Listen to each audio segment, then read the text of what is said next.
Our goal in life is to present reality and also to track how reality is being dealt with in the world. And we've often noted that harm reduction is something that it's real.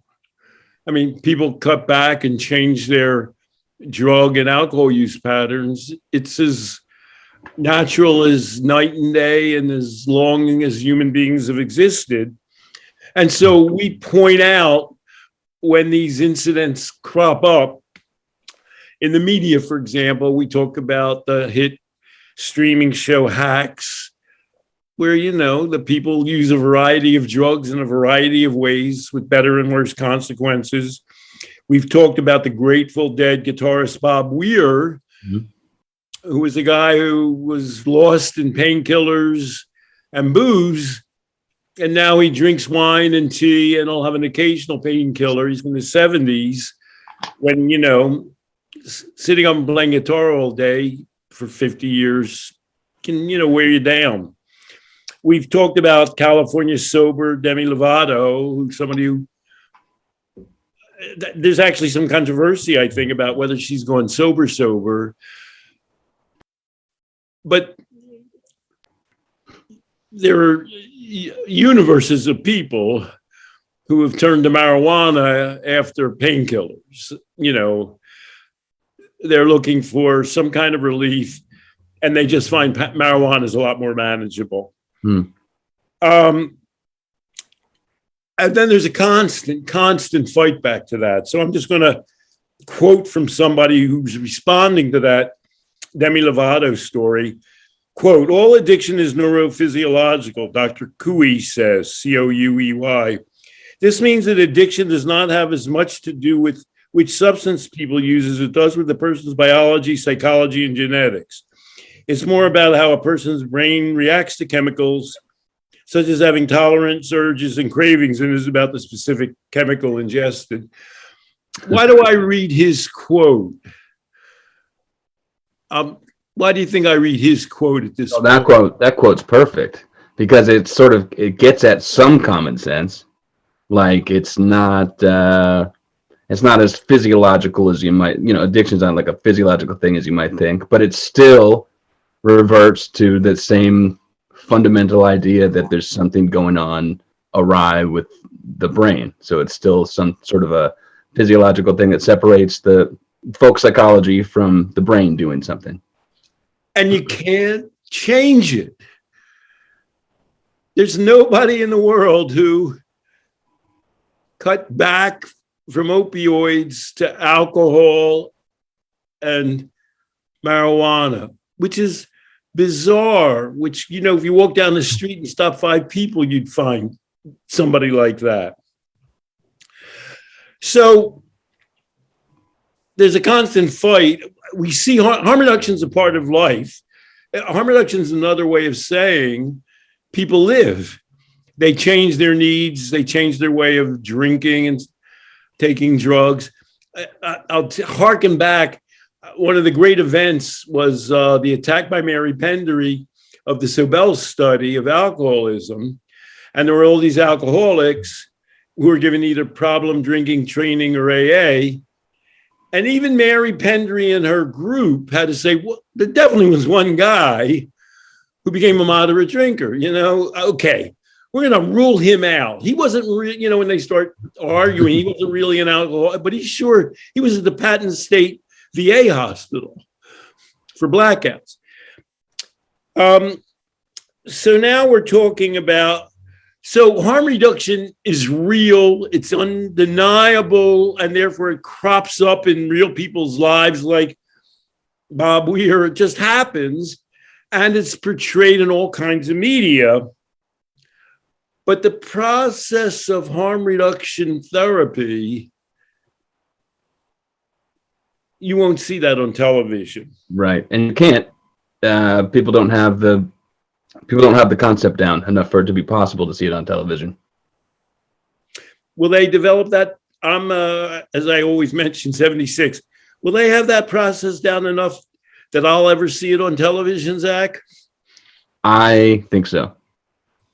I'm an optimist, but I think so. I think that you'll see it somewhere on television, and you'll be Well, I surprised. do have to say, in the dark days when the Mary Pendery study came out in the early 80s, I mean, you and Archie are anchoring personalities in my life.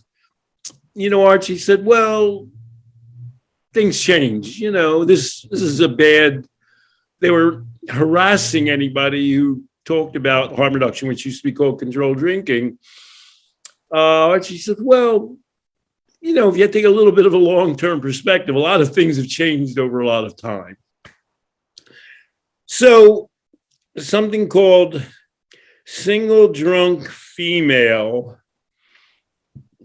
But let me back up and say one other thing. AA builds off failure. AA is a failure as a mechanism for society to deal with alcoholism. I mean, if I talk to the biggest AA booster in the world, I'll say, so the 12 steps have really resolved our drug and alcohol problems, haven't they? And of course, who can say that? And I can go into it and say, oh, most people with drug and alcohol problems are allured or brought into 12 steps and problem solved, right? Nobody believes that. Nobody, even, you know, Bob W., if they could dig him up. And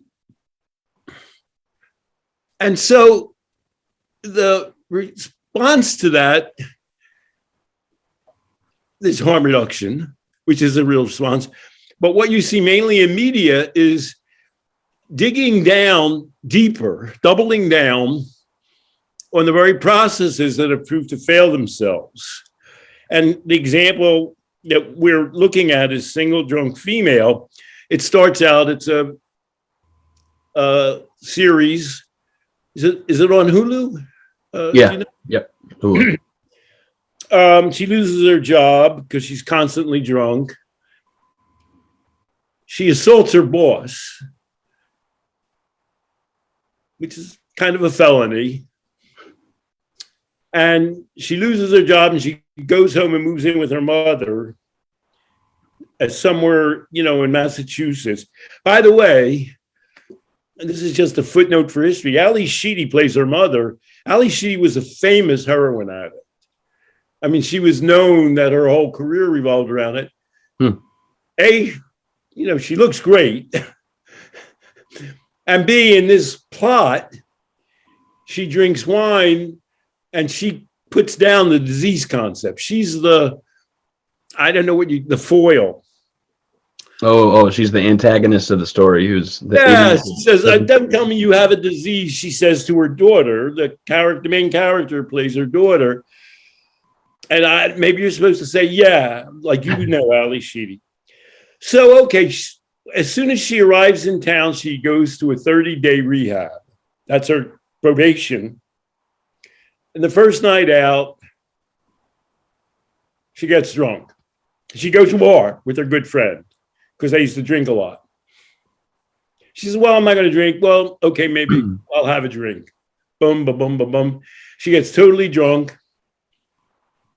She gets in her car and she plows into the wedding bus of a woman who's married her ex-fiance. You know, it's a TV series. I'm okay with, wow.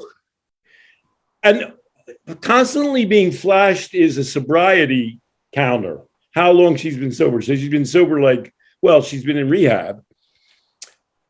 And what are you supposed to, so she failed. I mean, and here's where the series goes off the tracks. If you're on probation, okay, not only did you get drunk, but she created a potentially lethal accident. They put you in jail. I mean, remember, she's not on probation for alcoholism. She's on probation for a felony, for assault. But that doesn't work for the program. What the program is going to do, I've only seen 3 of them, is she's going to get better at being AA sober. Now, in any realm in the universe, you would say, let me get this straight. She went to a 30-day rehab.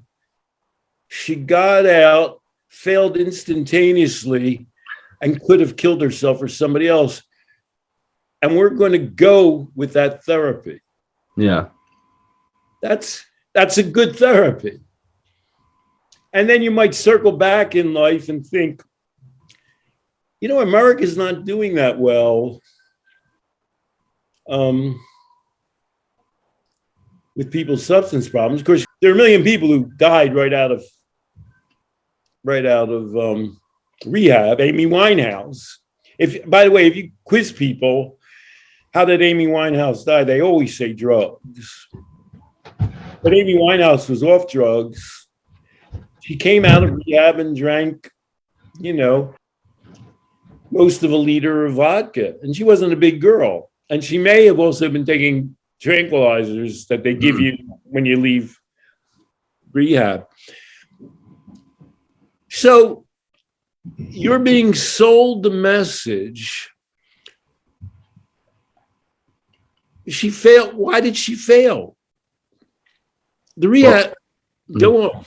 Well, let's actually give, you had a rehab at one point, a U.S. in well, person. we had the life process program. Which is based, it was the basis of a residential rehab. And so in this program, there was some metrics that you took. I mean, you'd call people and see what was going on after a month, and you had some rate of people who remained abstinent, but in practice, you didn't really care so much about that. You cared that people were living their lives. So let's give people who are like an inpatient, sort of an abstinence rehab, an off-ramp into something that's sort of like harm reduction. What could somebody do in that situation where you're supposed to be boosterish about remaining abstinent to also prepare a person for a world in which, you know, going back to the same environment where they may drink despite their best efforts? What kinds of questions could you be asking, or what preparation could you be doing with a person? So let me pull that out, tease that out a little bit more. People said you had a residential rehab and it was abstinence oriented. They would sort of say accusingly to me. Right, right. You don't have a residential rehab for controlled drinking for a number of reasons. People aren't going to send their spouses or young adults there, A. And B, you can't have in one setting people who you're going to say, well, we're going to work with you on harm reduction, but you others don't quite. You can't have that infiltration. However, then they go home and then all bets are off, as they always are, because it's a human behavior. And so I I had very talented people doing the regular follow-up contact. But in a way, those very talented people are represented by all of you coaches in the life process program. Because, you know, people, you're just talking to them, you know, over Zoom, you know, and even if you were in the same room with them, you're not determining whether and how people use a substance again. And of course, some of our clients have eating issues and other stuff and relationship issues that you can't quit. Well, I'm going to quit eating is not a solution. And so one thing that we train on is relapse prevention. And the exercise we use sounds like the woman in this case. We say, oh, you go to the first, okay, perhaps your resolve is, you know, you're not going to drink at all. And the first stop in your relapse is, well, you go to a bar. We don't have to go to the bar. You went to the bar, but you can leave or not go to the bar in the first place. Then you can go to the bar and not drink at all. That happens. Unlike that brain disease model guy, people do that. Or you can drink and not drink too much. And these are all ways you can get off the path into a full relapse. or you can get really intoxicated. But when you're on probation for a felony or for any other purpose, you can't go out into your car and drive. She's there with a friend. They know her at this bar. People know her.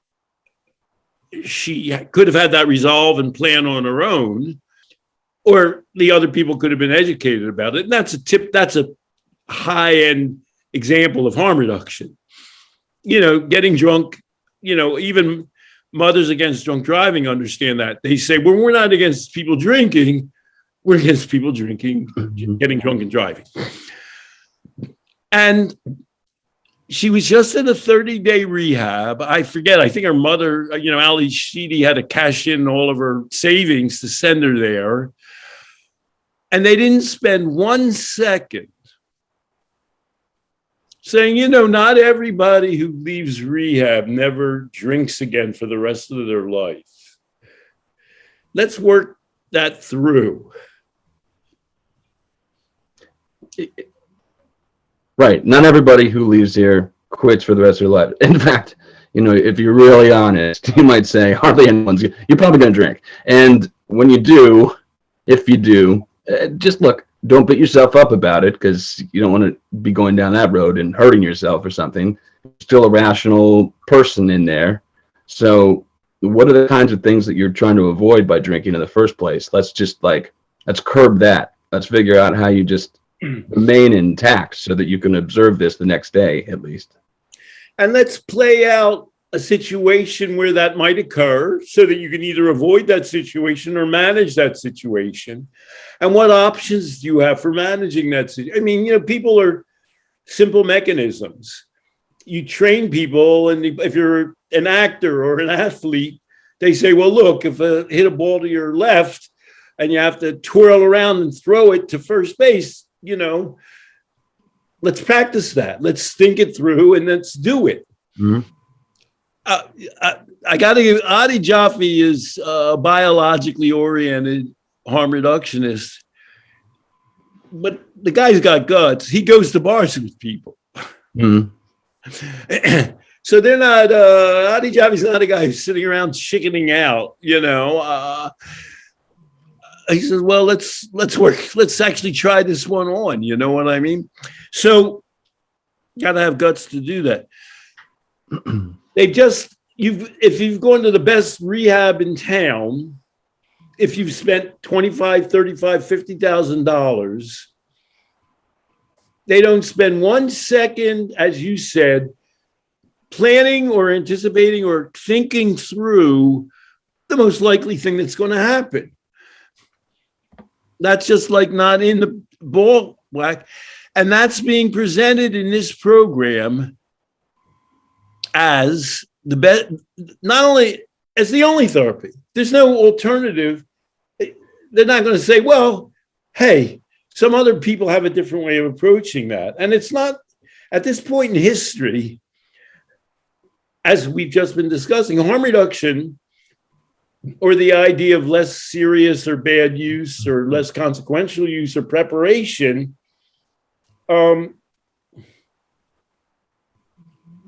it's not like, flying to the moon. It's out there all the time. So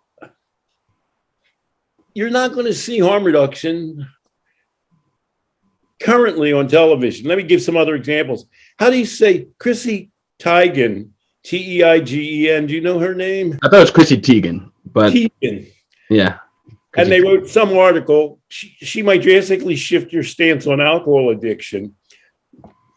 And what it's about is how many times she's failed,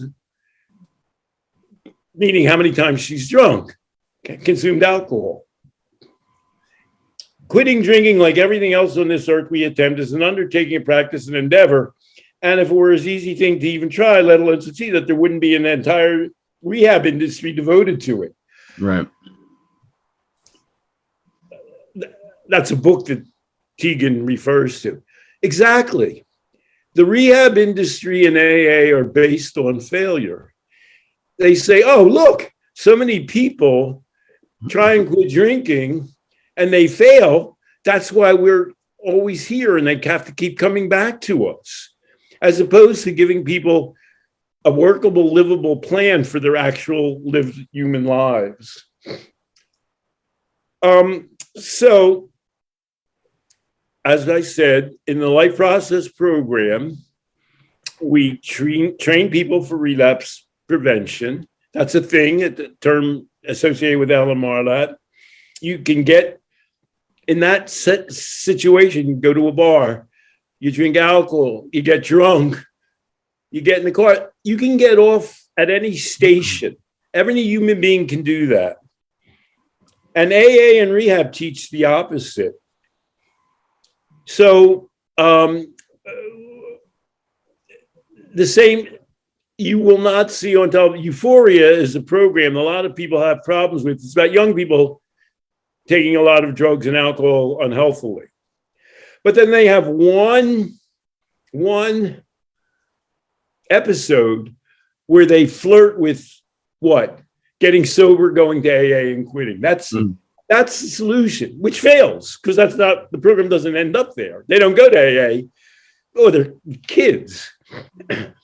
You don't get a lot of teens and early 20-year-olds, going to AA for 50 or 70 years, for the rest of their lives. And so, once again, failure is regarded as the key to success of 12 steps in AA. Harm reduction is around us all. Everybody knows about it, but its name can't be spoken in an actual series in terms of being presented as an actual human strategy. Right.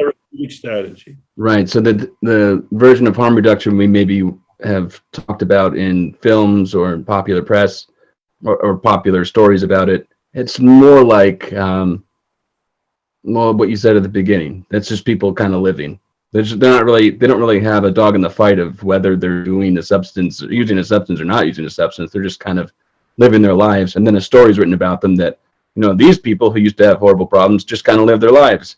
But there's never a movie or a sitcom or, a storyline that says this person had a difficult time and the way that they decided to manage their lives and make the best of themselves is by just, figuring out what's manageable for them in the day-to-day and taking care of and prioritizing and taking care of the basic elements. When you extend that to the provider side, they're never going to show, they went to a harm reduction program. They were taught some of these techniques by which to manage it. We're not telling you, and they were telling everybody with a problem to abstain. I mean, that's the point of drunk woman? Is that what it's called? Single drunk female. They're telling you, this is the only way to do it. If you do anything else, you're going to fail.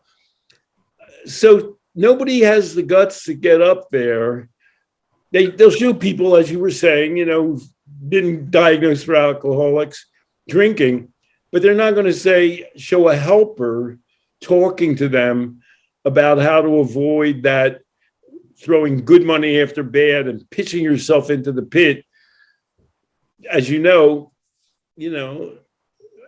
if AA doesn't allow you to have a controlled drinking episode. It's illegal. And so, just to show how far advanced or how unadvanced we are, if when we think, well, harm reduction's out there, we're not aware of a single, there's a ton of media now.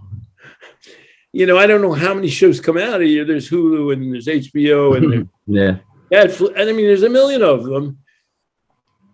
Not one of them is allowed to show harm reduction. I mean, you and I know Pat Denning fairly well. She just retired. She spent her career on that. You wonder, as she's retired and she's like sitting there having a cocktail, wondering about her career, you're not allowed to show what she did as her career and the innovations that she created. Hmm. I think you might be right. I've got a prediction and then a question before we sign off. So I'll start it from here. I think that harm reduction will make its way into popular TV in the form of satire against prodding at AA and trying abstinence oriented or over focusing on not doing something as a form of living a good life. I could imagine a storyline where a person is making their best effort at doing those things while simultaneously their life is improving in other ways and they actually outgrow their addiction. I could imagine that storyline, but I agree that we won't see as soon something like the archetypal therapist being someone who says, all that really matters is that you're living well. I don't think we'll see that. I don't think Pat Denning will see that as she has a cocktail thinking about how cinema reflects her work. Well, you're young. I mean, in the early 1980s, which is a long time ago, to talk about controlled drinking meant could be the end of your career. It's like, the bad things that you get dumped for now. It took 20 or more years to get reversed, but you'll still be around then. And I, light a candle for me when that happens. We're putting great hopes in you. And I know you and your wife works in, social service agency.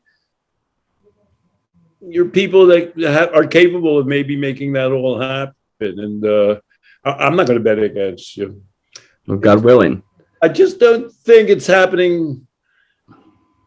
No, in my lifespan. Well, I hope you're wrong. Okay, one question. You watched the series, and I haven't yet, but this seems to be like an ongoing thing too, where you watch the series and I haven't yet, and I catch up later. What are your other thoughts about this? Like, did she go back from rehab into her old life and with all the same old people and same old environment? Well, that was the point. I mean, she went out with her best friend who they used to go out drinking together to the same old bar. Yeah. So that, in a standard Alan Marlatt relapse prevention scenario, you avoid that sort of thing. Mm. This is a humanistic AA. I believe what's going to happen is they're going to show her maturing as a human being. Yeah. Means she'll be able to never drink again. That's where they're, I think, headed.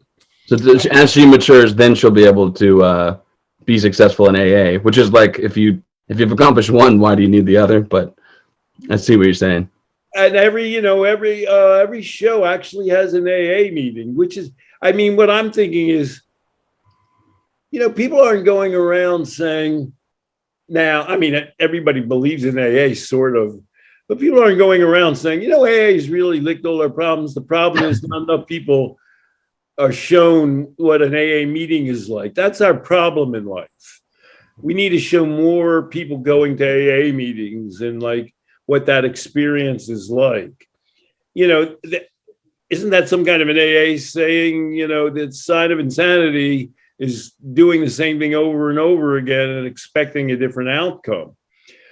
So, part of me is just watching this, and I have a bird's eye view of me watching this, and I'm saying, it's 2022. We've had some problems. Harm reduction's out there. And they're showing a woman going to AA meetings so she can learn how to do the 12 steps well and right. That's what I'm watching. So, that doesn't mean we haven't made advances. And there's that comedian who has that interaction. We've talked about him, where he talks about his personal harm reduction experience. What's his name? Mark Norman. So it's not like it's banned, right? Like talking about, Ukraine and Russia. You're not allowed to talk about it. So it's not, but what it gets to, and people can turn into my own YouTube station. I'm going to talk about how people determine the truth, not reality. So Right. that's easier for my YouTube station. Well, please, if you're viewing, let us know what you think in the comments. Do you think we'll see harm reduction make its way onto the big screen in Stanton Peele's or my lifetime, for that matter? And let us know your thoughts. Give us a little evidence, and continue watching on Stanton Peele's YouTube channel for the next video regarding telling the truth.